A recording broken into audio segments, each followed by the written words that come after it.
बिस्मिल्लाहिर्रहमानिर्रहीम। अस्सलाम वालेकुम everyone, welcome to my channel. आज मैं जो रेसिपी आपको बताने जा रही हूँ वो है पकोड़ा करी रेसिपी। तो इसको हम चलें शुरू करते हैं।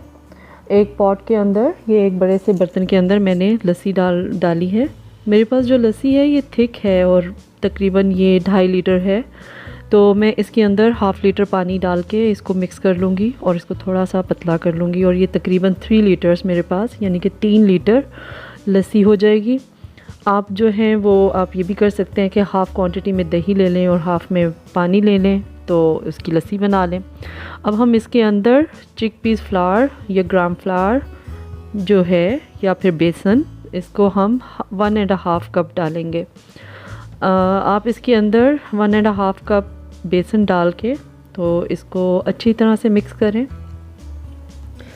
ताकि जो इसके अंदर बेसन जो है वो अच्छी तरह से मिक्स हो जाए और किसी किस्म के इसमें लम्प्स ना हो। देखिए मैंने ये मिक्स कर लिया है बेसन जो है, बेसन को मैंने लस्सी के अंदर अच्छी तरह से मिक्स कर लिया है, इसमें लम्प्स भी नहीं है। तो चलें फिर मैं आपको बताती हूँ कि आगे हमने क्या करना है। चलें, अब हमने एक पॉट जो है, एक बड़ा बर्तन वो चूल्हे पर रख लिया है और इसके अंदर 1/2 कप ऑयल हमने डाला है। इसको हम थोड़ा सा गर्म करेंगे। अब इसके अंदर हम डालेंगे 3 मीडियम साइज्ड अनियन, यानी कि 3 मीडियम साइज़ के दरमियाने साइज़ के प्याज, और इसको फिर हम इसके अंदर फ्राई कर लेंगे। इसको तकरीबन गोल्डन फ्राई करना है, तो मैं इसको फ्राई कर लेती हूँ।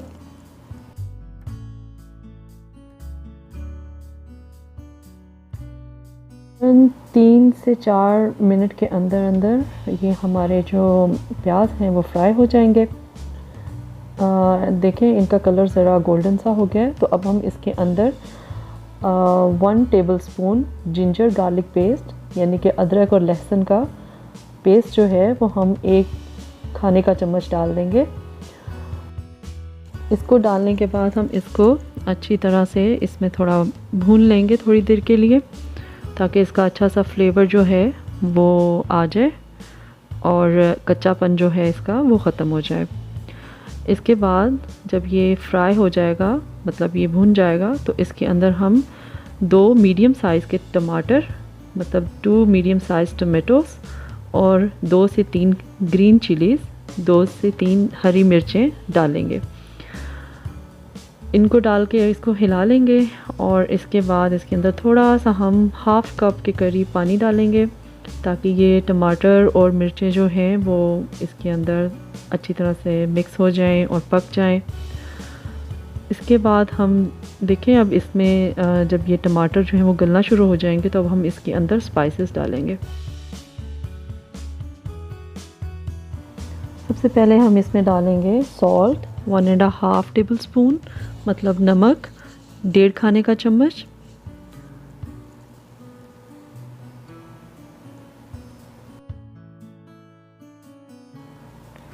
Red chilli powder 1.5 tablespoon. लाल मिर्चों का पाउडर, पिसी हुई लाल मिर्चें तकरीबन 1.5 खाने का चम्मच।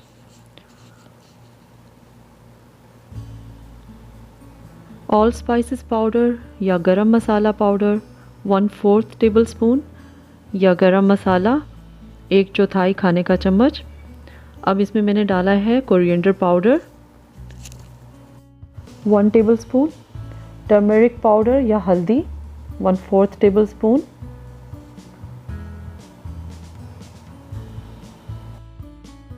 अब हम इसमें डालेंगे क्यूमिन सीड्स 1/2 टेबल स्पून, मतलब ज़ीरा 1/2 खाने का चम्मच।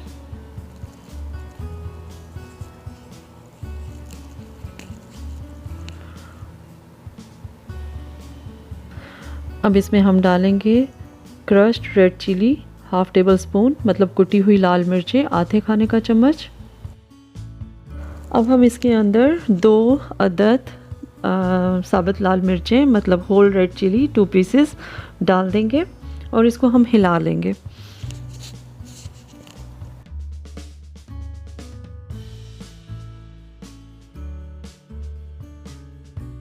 देखिए हमारा मसाला जो है वो भुन रहा है, फ्राई हो रहा है। अब हम इसके अंदर 2 से 3 अदद जो है वो बे लीव्स या फिर तेज़पात जो है वो डाल देंगे। इसको डालने के बाद हम मसाले को अच्छी तरह से भून लेंगे और जब ऑयल बिल्कुल सेपरेट हो जाएगा और मसाला भी हमारा भुन जाएगा तो इसके अंदर हमने वो जो लस्सी और बेसन का मिक्सचर था वो हमने इसके अंदर डाल देना है। देखिए मैंने इसके अंदर लस्सी और बेसन का जो मिक्सचर था जो हमने मिक्स करके रखा हुआ था वो मैंने इसके अंदर डाल दिया है। अब ये है कि अब हम इसको हिलाएंगे और तकरीबन मीडियम टू हाई फ्लेम की तरफ रख के चूल्हे को, मतलब बहुत ज़्यादा तेज़ भी ना हो और बहुत आहिस्ता भी ना हो, मीडियम से थोड़ा सा ज़्यादा रखेंगे फ्लेम और हम उसके ऊपर इसको पकाएंगे। शुरू में हम इसको थोड़ा बार बार चेक करते रहेंगे और हिलाते रहेंगे ताकि ये नीचे ना लगे। वैसे भी ये नॉन स्टिक में है तो नीचे लगने के इतने चांसेस नहीं है। मैं इसके ऊपर थोड़ा सा कवर कर दूँगी, इसको लिड के साथ, एक ढक्कन के साथ इसको कवर कर दूँगी, लेकिन पूरा कवर नहीं करूँगी, थोड़ा सा गैप छोड़ के करूँगी ताकि मुझे आइडिया रहे कि ये बॉयल हो रहा है या कहीं ये बॉयल होके बाहर ना आ जाए। देखिए थोड़ी देर के बाद, तकरीबन 10 मिनट्स के बाद जो है वो हमारी कड़ी को अब इसमें थिक होना शुरू हो गई है। अभी थोड़ी देर के अंदर ये बॉयल होना शुरू हो जाएगी, तो उसके बाद हम इसका जो फ्लेम है वो मीडियम पे कर देंगे और इसको थोड़ी थोड़ी देर के बाद हम आके चेक करते रहेंगे ताकि ये बॉयल भी होती रहे, पकती भी रहे, थिक भी हो जाए। जितनी कंसिस्टेंसी हमें इसकी चाहिए है उतनी हम इसको उस हद तक हम इसको बॉयल कर लेंगे और जितनी गाढ़ी चाहिए आपको आप उतना इसको कर लें। देखिए मुझे क्योंकि इसे थोड़ा सा और थिक चाहिए और ये अच्छी तरह से और बॉयल भी हो जाए, इसलिए मैं इसको थोड़ा सा और पका लूँगी, हल्की हीट पे इसको पकाऊंगी।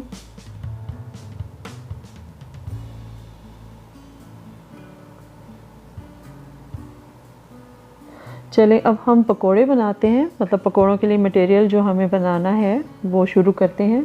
एक खुला सा पॉट लेके, खुला बर्तन लेके इसके अंदर हम बेसन डालेंगे, चिकपीस फ्लावर या ग्राम फ्लावर 3 कप्स। मैंने अभी 2 कप डाला है, लेकिन थोड़ी देर के बाद लगा कि ये कम होगा तो इसीलिए फिर मैंने इसके अंदर 1 कप और डाल दिया था। आप भी इसके अंदर डाल लें। अब इसके अंदर हम डालेंगे स्पाइसेस, सॉल्ट 1.5 टेबल स्पून, मतलब नमक 1.5 खाने का चम्मच। इसके बाद हम इसमें डालेंगे red chilli powder 1 tablespoon, मतलब कुछ पिसी हुई लाल मिर्चें 1 खाने का चम्मच। इसके बाद हम इसमें डालेंगे crushed red chili 1 tablespoon, मतलब कुटी हुई लाल मिर्चें 1 खाने का चम्मच। इसके बाद हम इसमें डालेंगे क्यूमिन सीड्स आधा टेबल स्पून या हाफ टेबल स्पून, ज़ीरा,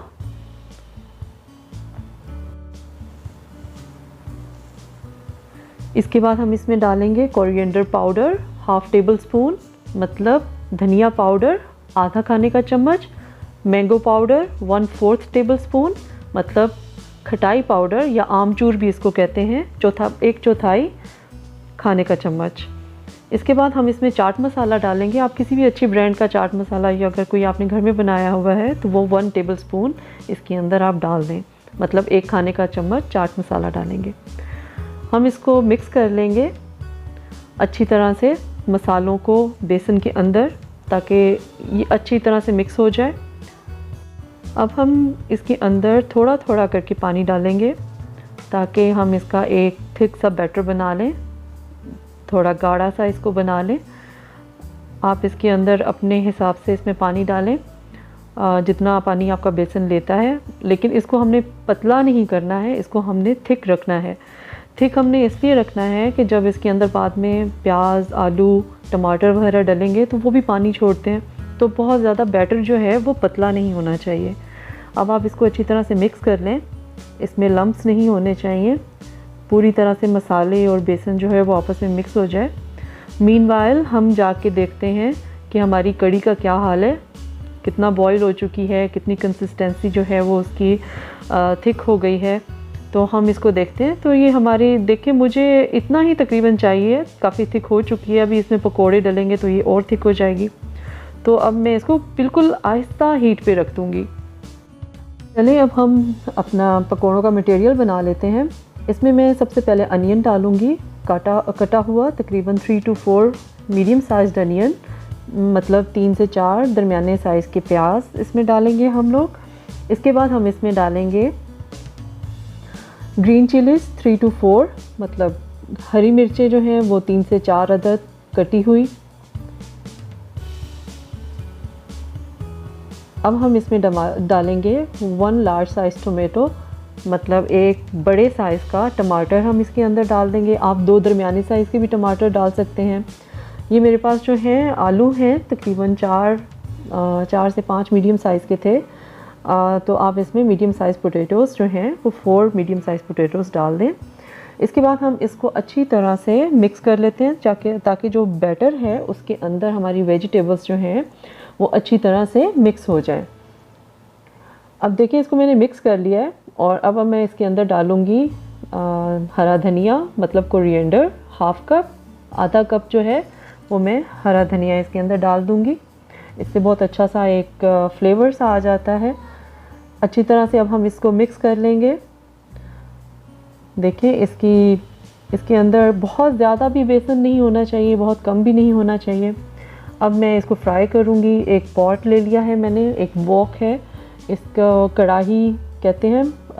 कढ़ाई के अंदर अब मैं ऑयल डाल लूँगी।